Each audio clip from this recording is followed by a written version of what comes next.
primeira carta é para a igreja de Éfeso. Dentro dessas 7 cartas, o apóstolo João, né, essa é uma questão também que a gente precisa pontuar aqui, né? Carta às 7 igrejas.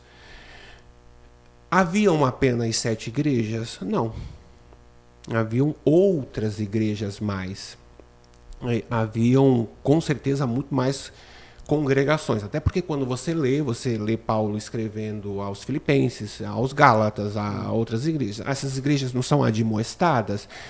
Essas igrejas não fazem parte? Existe ali um grupo seleto de igrejas que só elas são igrejas, as demais não são? Não, não é isso. Quando há um endereçamento a essas 7 igrejas, que elas estão muito próximas, quando você pega ali a geografia, quando a gente fala assim, muito próxima, olhando assim, né? Mas havia uma distância de uma cidade para outra, elas formam quase que um arco. E é interessante que, voltando a uma fala minha, que a gente fala de o que é possível ser literal, a gente vai na literalidade. O que não é possível, a gente vai entender por que não é possível. Então, dentro da Bíblia, a questão de números, ela tem uma importância. E a gente entende 7 como número da perfeição, essa questão de Deus. Então, quando fala das 7 igrejas, tem um propósito dessa região ali da Ásia, né, da atual Turquia.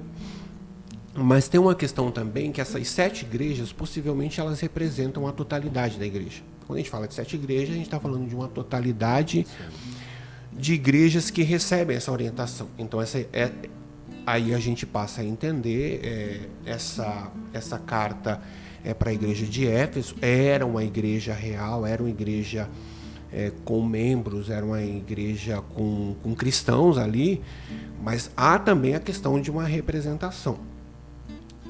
Eu não posso ler esse texto, e aí a gente vai para uma questão de linha de entendimento mais próxima da nossa igreja. Nós não podemos ler essa carta e falar assim, não, isso aqui foi só para a igreja de Éfeso. Não foi só para a igreja de Éfeso. Senão a gente passa a fazer recortes da Bíblia e falar, isso aqui serve, isso aqui não serve, isso aqui foi só para cá. Isso é um perigo. É um perigo quando você passa a desprezar alguns textos da Bíblia e falar assim, não, isso aqui não serve mais. Abrindo aqui um pequeno parênteses, mesmo quando você fala em Antigo Testamento e Novo Testamento, obviamente, há textos que são destinados a Israel como uma nação eleita, né? Eu posso aqui citar um exemplo, Ezequiel 37, se eu não me engano, Vale de Ossos Secos. Ali é uma questão específica de Israel. Mas eu posso extrair ali algo de espiritual? Obviamente que eu posso, né? Há um ensino ali, há algo profundo. Há uma discussão hoje muito contextualizada e que acaba sendo usada de forma incorreta por alguns que pegam alguns textos da lei, de costumes judaicos e falam, olha, vocês falam que isso aqui é errado, então isso aqui do costume judaico, que não podia comer algum tipo de alimento, então vocês fazem isso aqui, isso é errado. Aí precisa fazer uma separação, obviamente, com Cristo, com a graça, com a salvação, essas coisas todas. O que é de cerimonial, que pertencia ali ao povo de Israel, obviamente que essas cerimônias elas não cabem mais. Então, essa questão de é para mim, não é para mim, eu faço recortes da Bíblia, eu estava falando que algumas pessoas acabam pegando alguns textos, isso aqui você não podia fazer, então isso aqui também agora você não pode, e assim, há algo muito sorrateiro, muito maligno nisso para tentar fazer com que as pessoas se afastem da fé ou que entendam de forma muito equivocada a questão do amor de Jesus, da graça, da salvação e outras coisas mais. Então, em Atos 15, há ali um concílio e que fala dessa questão de circuncisão, todas. Então, tem coisas que, de fato, elas foram para a nação de Israel, mas quando eu olhar a Bíblia, eu preciso olhar, entender que há algo ali espiritual, porque a Bíblia é um livro inspirado. Eu não posso ler a Bíblia como um livro de história. Eu não posso ler a Bíblia como um livro de psicologia. Ela tem questões históricas, ela trata da questão humana de forma completa, mas é um livro espiritual, é um livro inspirado, ela não é um livro qualquer, não é um livro que você vai escrever humanamente. Você pega, só para fechar esse parênteses, você pega a questão da construção da Bíblia, 40 pessoas, escritores, lugares, épocas diferentes, não se conhece, não é igual hoje. Olha para a Bíblia e não tem como você falar assim, não, isso aqui só pode ser um livro inspirado. Porque esses homens não se conheciam. Quando você junta os textos, não tem contradição. Não tem uma questão que ela se contrapõe. Não, ela vai convergir. Ela vai convergir para quê? Para Jesus, para salvação, para graça, para essas questões todas. Então, a questão das 7 igrejas, quando fala assim, 7 igrejas, por que 7? Não tinha mais? Tinham mais igrejas. No entanto, essas 7 igrejas, elas representam a totalidade das igrejas, tanto aquelas igrejas da época, como as igrejas hoje. Há uma linha de estudo, inclusive de alguns pastores assembleianos que trazem essa questão, e de considerar cada igreja representa uma época. Então a igreja de Éfeso representa essa igreja apostólica, a igreja de Esmirna essa outra época, já a época de Constantino, quando tem uma aliança, ou melhor, a igreja de Pérgamo, a igreja de Laodiceia, quando você vem chegando e fala assim, a igreja de Laodiceia representa a época atual, que é uma igreja morna, é uma igreja que tem ali algumas questões que aparecem na igreja de Laodiceia, que a gente vai chegar lá. Eu respeito a linha de estudo, de pensamento.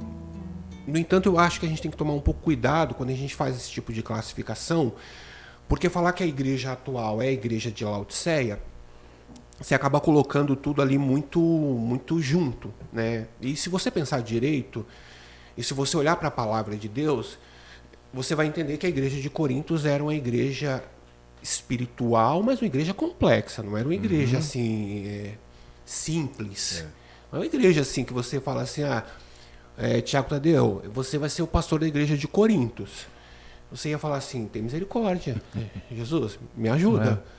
Márcio, você vai ser o pastor da igreja de Corintos e você vai chegar lá, vai ser o seguinte, vai ter facção lá, tá? Vai ter uns que vão falar assim, olha, eu sou de Paulo, eu sou de Pedro, eu sou de Apolo, divisão total. Eu sou de Jesus. Sendo que o principal grupo ali, opositor, eram os que falavam assim, eu sou de Jesus. Porque assim, tipo assim, ninguém vai mandar em mim. Quem é o seu pastor? Meu pastor é Jesus. Então, quando você faz esse recorte por épocas, e você coloca a igreja atual como Laodiceia representando a igreja atual, você pode fazer isso, fazendo as considerações, obviamente, só que de forma categórica, olha, é assim, assim, assim. E eu prefiro tomar um pouco mais de cuidado, porque a história da igreja mostra que ao longo de toda a construção você vai ter igrejas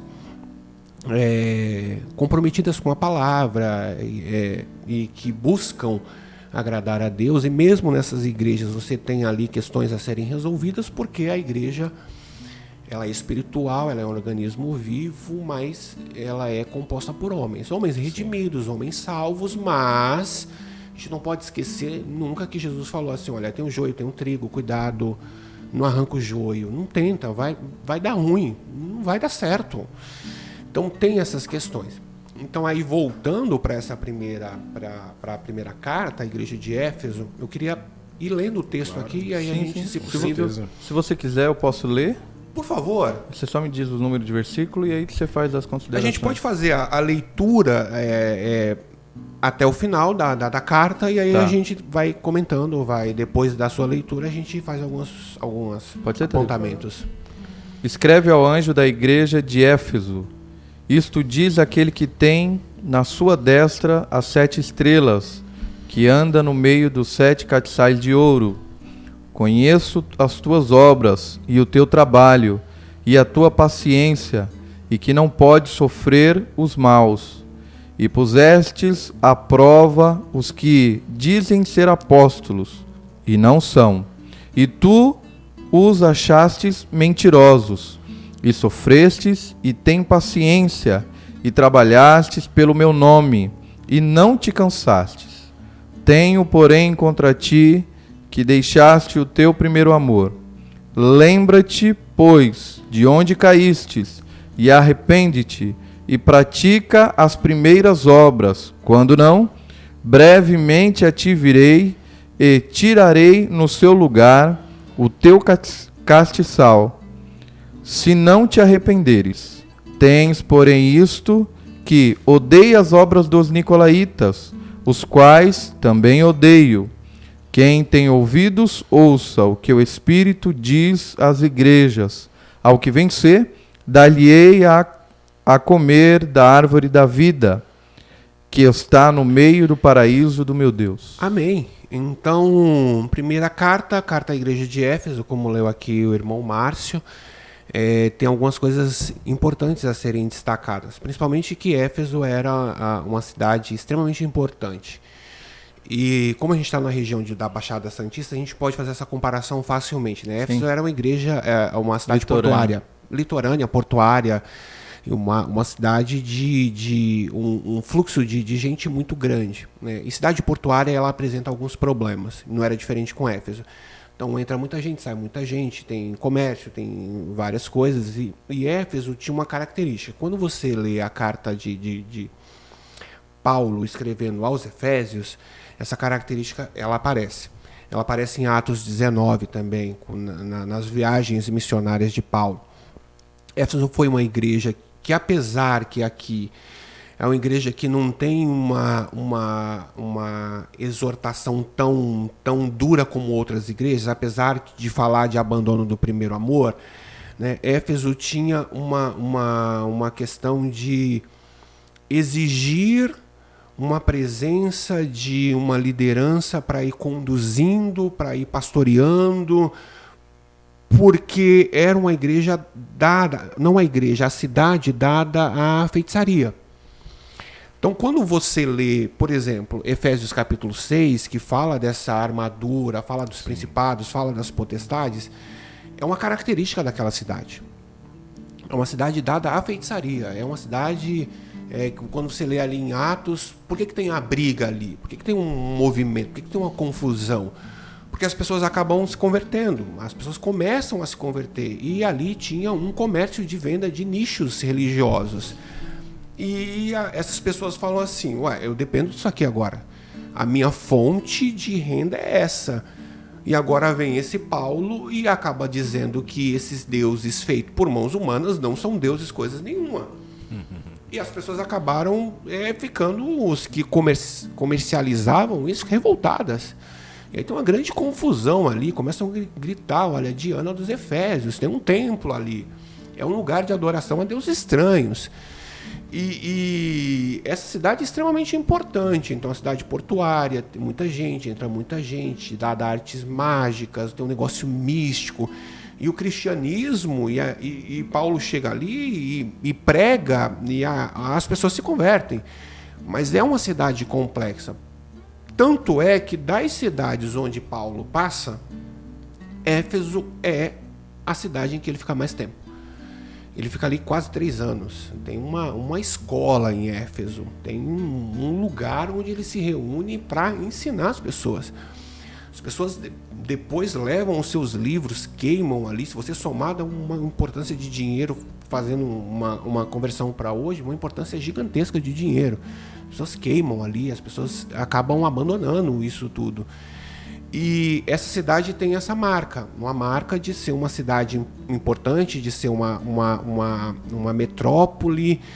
E aí João agora tem a revelação, essa é a primeira carta. Eu vou aqui abrir mais um parênteses, acho que algo que a gente pode fazer é algo que é comum a todas as igrejas. E algo que difere em algumas igrejas, e a gente volta para Éfeso. Então, o que é comum? As cartas são endereçadas ao anjo da igreja. Há muita discussão, assim, quem é o anjo, quem são, mas assim, é quase que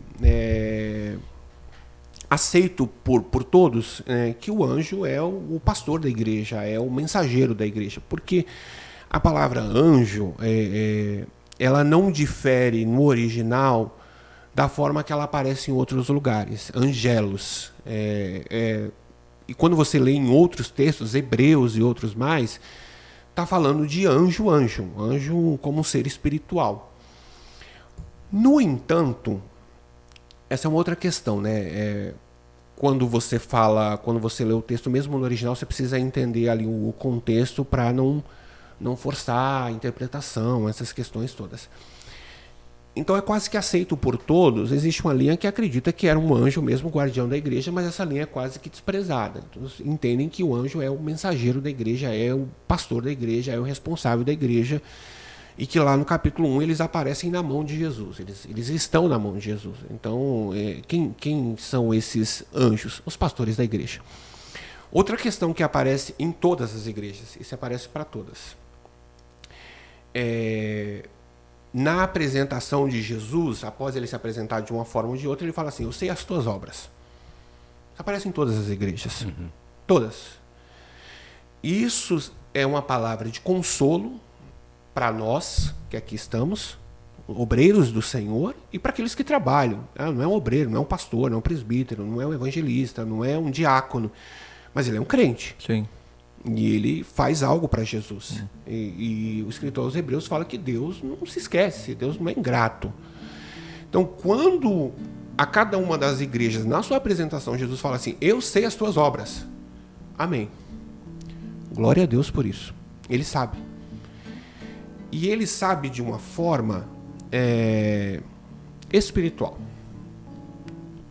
Por que eu estou falando isso? Porque lá na carta aos Coríntios, fala que naquele dia será manifesto os desígnios do coração. Porque fazer... A motivação, né? Perfeito. Porque fazer, nós podemos fazer. Mas o desígnio do coração será revelado naquele dia. Glória a Deus. Esse negócio de coração é um caso sério para a igreja. Não é o quanto você faz, é como. Exato. Para quem. A glória está indo para quem. Isso a gente trabalha muito, e eu acho que a gente deve se incluir dentro desse contexto. A gente trabalha muito na igreja, acha que faz muita coisa para Jesus, e com o passar do tempo você começa a trazer a glória. Tiago Tadeu nos contou aqui uma história que um pastor mais antigo falou para ele assim: Tadeu, nunca se elogie. Nunca se elogie, tá correto? Certinho. Português? Nunca fique se vangloriando ou falando dos seus feitos. Então eu vou repetir isso daqui, aí você corta do se glorie. Nunca fale dos seus feitos. Permita que alguém um dia fale, que o nome de Jesus seja glorificado através de outros, mas nunca, porque a gente é a linha, né? Sim. Uma glória que você traz para você, aquilo é bom, porque as pessoas vão aplaudir você. Nossa, estão me aplaudindo porque eu lavei um banheiro, que bacana. Só que aí entra a questão que ele falou: com qual motivação você lavou o banheiro? Isso. Qual foi o propósito? E é por isso que ele entrou nesse assunto que é maravilhoso. Eu sei as tuas obras. Dá um tema isso aí, hein? A motivação. Porque legal. Jesus faz questão de falar a cada uma das igrejas: eu sei as tuas obras. Nós temos dois caminhos. Às vezes parece que caiu no esquecimento. Não caiu. Há um propósito verdadeiro, foi feito para a glorificação de Deus. Glória a Deus. Não caiu no esquecimento. Sim, maravilhoso. Não caiu. Deus conhece as nossas obras. Aleluia. E essa questão que vocês trouxeram é extremamente importante. Tanto é que no Salmo 19, se eu não me engano, o salmista fala assim: Senhor, livra-me dos pecados que me são ocultos, livra-me também da soberba, porque então eu ficarei livre de um grande pecado. Então ele falou assim: me livra da soberba. É uma oração de alguém que quer caminhar na presença de Deus. Porque nós fazemos, e essa questão do elogio, e aí você pega, acrescentado a isso, a questão de que nós somos dados à vanglória. Você pega o homem e em algum momento, se ele deixa de vigiar, deixa de entender que o que ele faz, e se faz bem feito, é porque Deus o capacitou, porque Deus o ajudou, ele pode entrar por esse caminho, que é o caminho do aplauso, é o caminho de vou me gloriar, eu sou alguma coisa. E aí a gente precisa fazer o quê? Olha para a Bíblia de novo, olha para a palavra. procurando olhar para a palavra, a gente vai ter exemplos de homens, e aí a gente volta aqui para o texto, como o Paulo, que após uma grande cura, em um lugar, as pessoas chegaram, ó, os deuses desceram aqui, ó, aqui, ó, tem Mercúrio, Júpiter, os deuses desceram aqui. O que eles fizeram? Não faz isso. Não faz isso. Pelo amor de Deus, não faz isso. Nós somos homens. Foi Deus que operou isso aí. A mesma coisa da cura do paralítico na porta do templo. Sim. Pedro fala o quê? Varões, porque vocês estão olhando para a gente como se pelo nosso poder nós tivéssemos curado esse homem. Não, foi Deus quem fez. Mas para manter essa linha é preciso buscar, orar, ser um homem sempre, né, espiritual.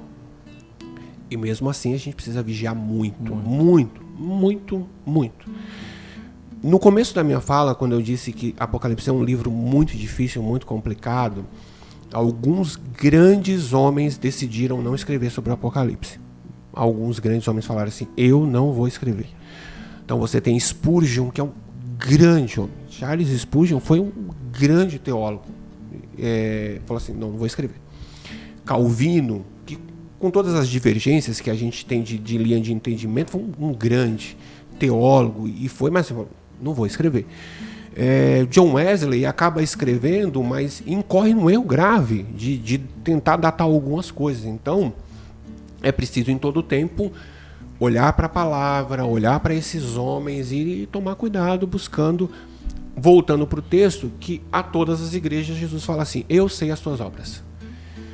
E isso é tão profundo, porque tem igreja que aqui existe uma exceção lá, né, de Laodiceia, que ela não tem uma palavra de elogio. É uma igreja que há crítica que aparece. Mas mesmo lá no começo do texto, assim, eu sei as tuas obras. Então, pontos em comum. A todos a carta endereçada ao anjo da igreja. Jesus fala para todas as igrejas, eu sei as tuas obras. E mesmo as igrejas que não recebem ali uma palavra de elogio, há uma promessa. Há uma promessa para elas. Há uma promessa maravilhosa, uma promessa linda. Você olha para cada uma dessas promessas e fala, meu Deus, glorificado seja o teu nome, Senhor. Você olha assim e fala, como o irmão Márcio leu aqui, a questão de uma recompensa para a igreja de Éfeso. É algo glorioso. Então, há uma recompensa. Há uma recompensa espiritual. Nós podemos receber muitas coisas aqui. Nós podemos receber inúmeras coisas. Mas nada se compara ao que nós vamos receber quando da vinda de Cristo, quando do arrebatamento, quando a igreja for arrebatada, quando nós estivermos lá. Não tem comparação. Nessa esfera aqui não tem comparação. É isso aí. Absolutamente nenhuma. Isso nos move, isso enche o nosso coração de gozo e nos faz querer servir a Cristo e querer continuar nessa caminhada. Então esse é um ponto comum. Existe algo que é quase comum, que é a questão do elogio. Excetuando a igreja de Laodiceia, que não recebe esse elogio. Uma igreja que, nós vamos chegar nela, já vem essa questão de uma fala mais dura para a igreja. Uma fala mais pesada para a igreja. E existem as igrejas que não recebem essa palavra de censura, colocando assim, né? Esmirna, Filadélfia, não tem essa palavra assim propriamente dita. Mas você tem esses pontos comuns que acabam acontecendo e uns pontos que são quase comuns, excetuando uma ou outra igreja. Aí, a partir disso, a gente pode voltar aqui para a carta aos Efésios. Essa igreja tem algumas questões que a gente pode considerar. Após essa questão aqui de apresentação ao anjo da igreja de Éfeso, isso diz aquele que tem na sua destra as 7 estrelas, que é uma representação dos pastores, e que anda no meio dos 7 castiçais, tem assim, essa questão, eu sei as tuas obras, e o teu trabalho, e a tua paciência, e que não pode sofrer os maus, e puseste à prova os que se dizem ser apóstolos e não o são, e tu os achaste mentirosos. Essa questão de, eu sei do teu trabalho, e da tua paciência, também são questões assim que podem ser destacadas. Porque a questão, eu sei o teu trabalho, não é um trabalho tão comum assim. É um trabalho, quando você lê o sentido é assim, eu sei que você trabalha até a exaustão. Não é um trabalho comum. Sim. Não é. Então, a igreja de Éfeso, eu sei, vocês trabalham até exaustão, eu sei disso. E uma outra questão é assim, eu sei a tua paciência. Eu acho muito interessante, muito recorrente eu falar isso, que a palavra paciência, às vezes ela é confundida com um estado de Ficar parado. ficar parado, de letargia, essas questões assim. Não é. A palavra paciência no original grego é você ou ser capaz de suportar uma adversidade e continuar perseverando. Então, a imagem que a gente pode construir é o quê? Você está com uma carga muito grande em cima de você, mas você está resistindo. E você continua, você persevera. Então, quando Jesus fala assim, João, a igreja de Éfeso, eu sei as tuas obras, eu sei o teu trabalho, eu sei a tua paciência. Então, denota um cenário de adversidade, em que eles estão ali, estão pondo à prova os que se dizem ser apóstolos e não são, e vocês acharam eles mentirosos, são os falsos mestres. E aí eu volto para falar aquela questão. A questão de falsos ensinos, ela não nasce agora. Sim. Ela não é de hoje. Sim. Nasceu aqui com a igreja X, Y ou Z. Não. Quando você olha lá para o início, já existia. Tanto é que a segunda carta de Paulo aos Coríntios é uma carta de defesa do apostolado dele. Sim, primeira carta aos Coríntios, ele corrige as coisas erradas. A segunda carta é uma defesa do apostolado. Ele está se defendendo enquanto apóstolo. Por isso que tem essa questão assim, mas eu preciso de carta? Como assim eu preciso de carta? Para ir até vocês, olha a minha vida. Minha vida é uma carta aberta, lida por todos. Então ele faz essa defesa e Éfeso é a igreja que põe à prova os falsos mestres. E isso para nós é uma questão que a gente precisa estar sempre atento. Voltando à questão, a gente hoje consome muito conteúdo. Muito. Muito. E tem algumas coisas que são que não deveriam ser consumidas, que não deveriam ser parte do cotidiano, né? Tem algumas coisas que não são. São ensinos heréticos, são questões que mais confundem. Eu acredito que esse mesmo é o propósito, é mais confundir do que edificar. E a igreja de Éfeso falou, aqui não. Os falsos apóstolos, vocês provaram ele e vocês rejeitaram essas questões dos falsos mestres. E aí vem porque eles foram achados mentirosos. E volta a falar da paciência, do trabalho. Olha, e está tudo indo muito bem. Até o versículo 4. Aí ele fala assim, olha, tenho porém contra ti. Se nós fôssemos aqui fazer uma análise dessa virada assim, né? Então a gente tem aqui uma oração coordenada, adversativa com um porém. É mais ou menos assim, olha, você é isso, você é um grande homem de Deus, porém... Entretanto, mas... Aí entra uma outra questão. Porém, eu tenho algo contra ti. E não é algo simples. Eu tenho contra ti que você deixou o primeiro amor. A palavra caridade, às vezes, ela tem um sentido muito de um amor em prática. Então, quando a gente fala assim, caridade, amor prático.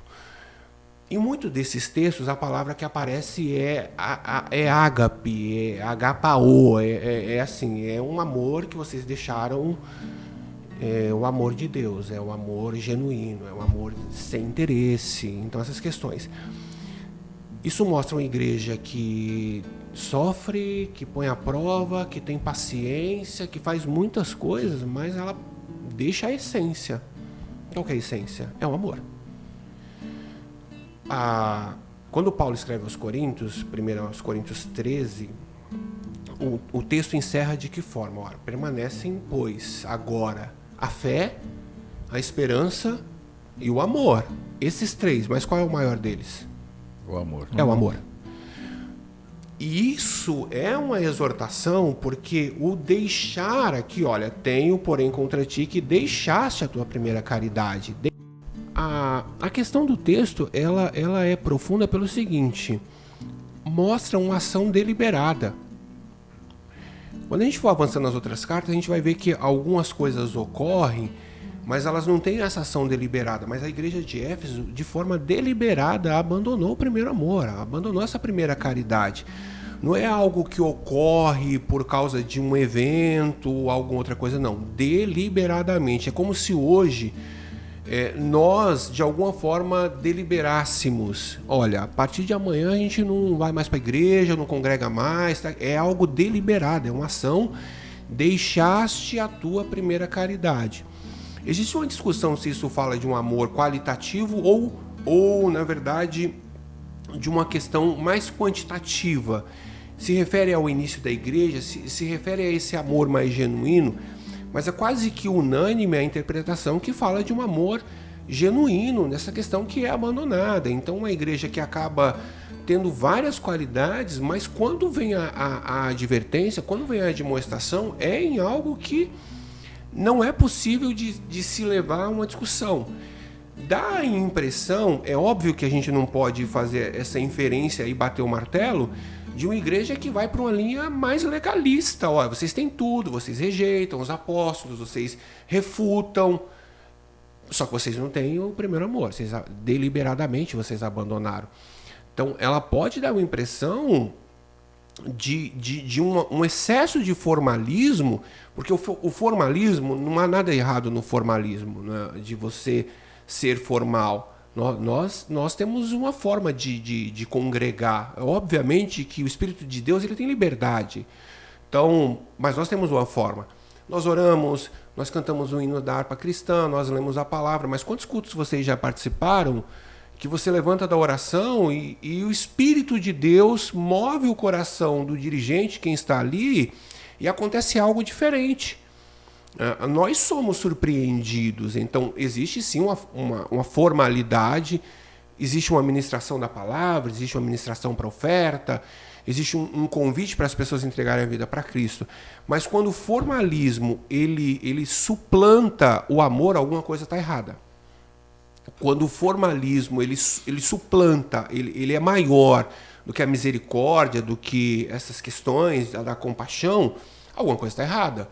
Por isso que a igreja de Éfeso ela é advertida. Vocês caminham bem, vocês têm paciência, vocês trabalham até a exaustão. Mas eu tenho, porém, contra ti que vocês deixaram a primeira caridade. Então essa é uma advertência que ela não é qualquer coisa, ela é uma advertência que serve para nós olharmos para a nossa vida. Nós falamos aqui do desígnio do coração. E tudo que a gente faz precisa ser fundado ou fundamentado no amor de Cristo. O amor que foi derramado no nosso coração pelo Espírito Santo que nos foi dado. Então, por que nós gravamos um podcast? Por causa do amor de Cristo. Com a intenção de que as pessoas sejam edificadas, sejam fortalecidas na fé. As pessoas elas glorifiquem a Deus. Não é uma questão meramente aqui histórica. Não, vamos falar aqui da parte histórica. Não é só isso. Há algo espiritual, há algo que a gente busca para que as pessoas sejam fortalecidas e edificadas no amor que é derramado no nosso coração. É o que a Bíblia fala, é o que está escrito lá em Romanos. Então, quando a igreja é advertida dessa questão, é uma advertência extremamente séria. E aí, alinhada a essa admoestação, vem assim, lembra-te, pois, de onde caíste. Então, a ausência do amor é a queda. A igreja sem amor, o cristão sem amor, é um cristão caído. É alguém que, de fato, caiu. Mas ele está congregando, mas ele não tem um... Eu vou usar uma expressão que precisa ser explicada, né? Não tem um pecado grosso, né? A gente fala, não tem pecadinho, não tem pecadão, mas Paulo fala assim, olha, aquele que se prostitui, ele peca no próprio corpo. O corpo é templo do Espírito Santo. Então tem questões aí que a gente precisa analisar. Não é assim, né? Ele fala de algumas questões assim. Então, a ausência de amor é queda. Lembra-te, pois, de onde caíste e arrepende-te. Aí vem agora a orientação assim, olha, é o arrependimento. quando o amor é afastado da minha vida, eu preciso buscar em Deus, de alguma forma, o arrependimento.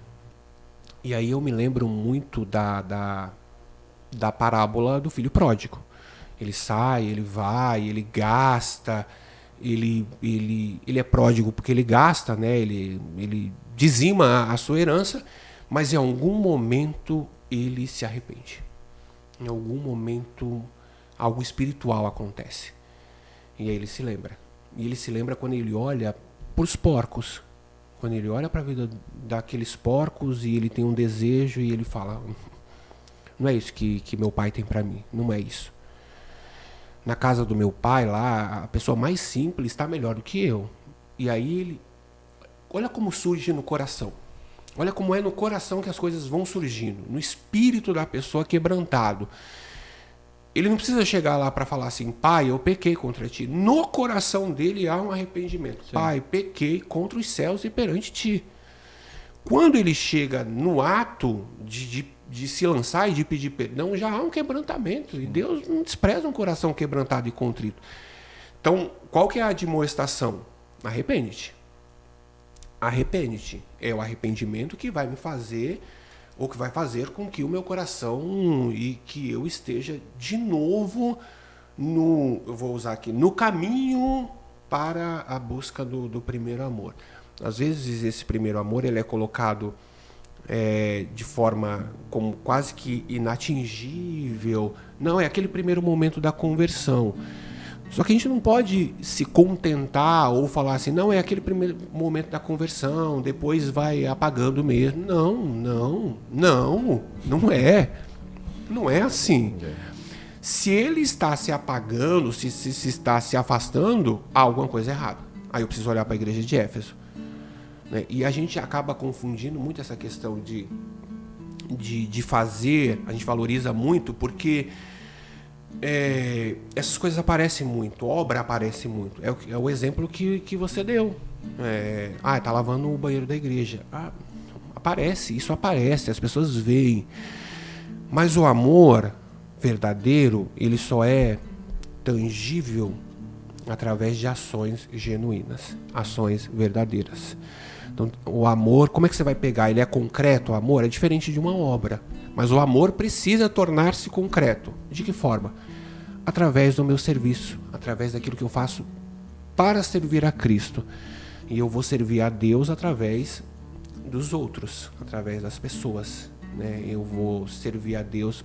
É óbvio que aqui eu estou falando, eu sirvo a Deus com a minha vida, mas é alcançando o outro, é amando o outro, é levando a carga um dos outros, que é o que está escrito, e glorificando a Deus e me abstendo das coisas que são reprovadas pela palavra, e aí eu vou caminhando. Então, a ausência de amor pode fazer com que a igreja seja puramente formal, puramente, eu vou usar uma expressão até pesada, legalista, mas sem a essência pura do evangelho. Porque o evangelho, ele surge, é óbvio que na presciência de Deus, o cordeiro foi sacrificado antes da fundação do mundo, né? Deus não foi surpreendido por causa da queda, obviamente que não. No entanto, o texto diz que Deus amou o mundo de tal maneira que deu o seu Filho unigênito. Então, o amor, ele está na base. Então, eu não posso me afastar disso, eu não posso me tornar um crente meramente formal. Eu dou meu dízimo, eu vou nos cultos do dia da semana, vou na escola dominical. Mas se no meu coração, a minha vida, não exala o amor de Cristo, eu, na verdade, caí. Lembra-te, pois, de onde caiu. Isso é muito sério, né? É muito sério. Essa é uma advertência muito séria, que a gente precisa olhar.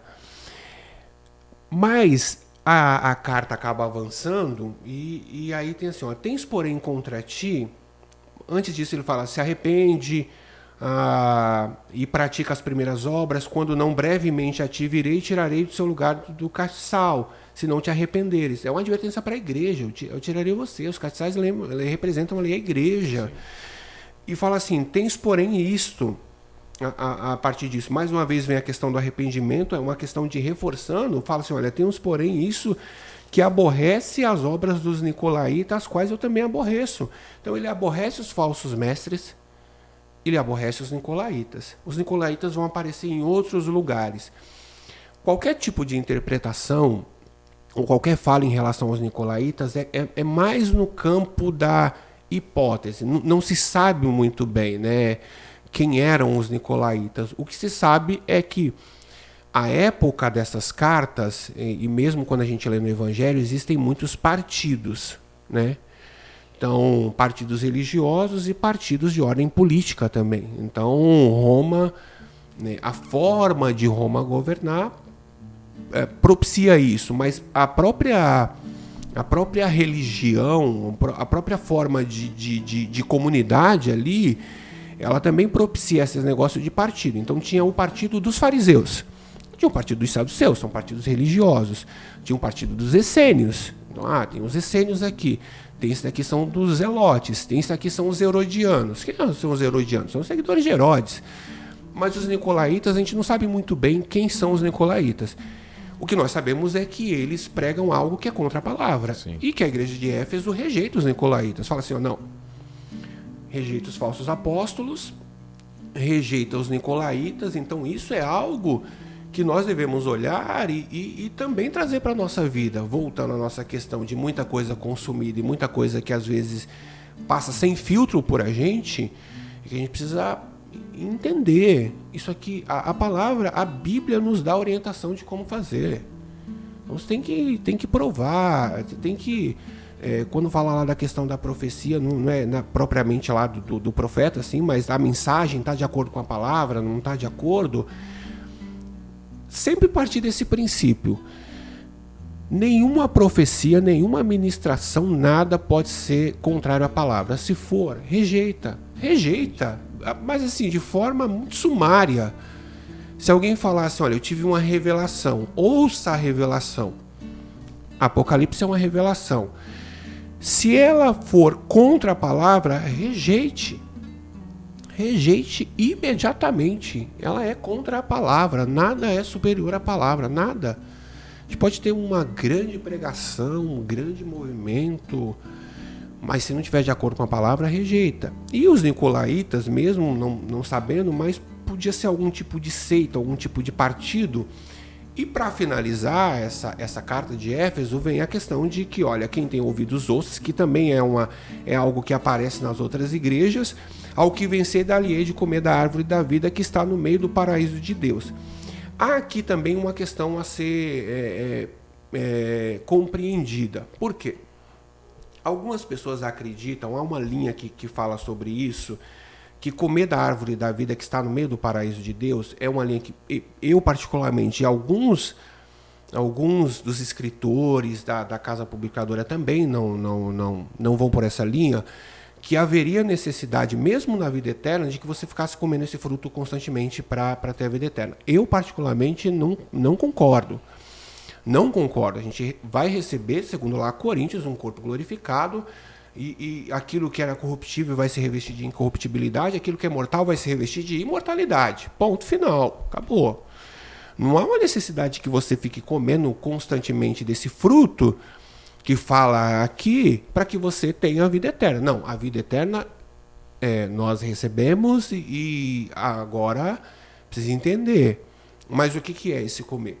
A maioria dos comentaristas do livro do Apocalipse fala que quando diz assim, olha, ao que vencer dali de comer da árvore da vida que está no meio do paraíso de Deus, há uma comparação ali com o Gênesis. Não tem como você não ir a Gênesis, que ali havia essa questão da árvore, que havia ali uma condição, mas é uma condição diferente de nós pós-arrebatamento e recebimento de um corpo glorificado.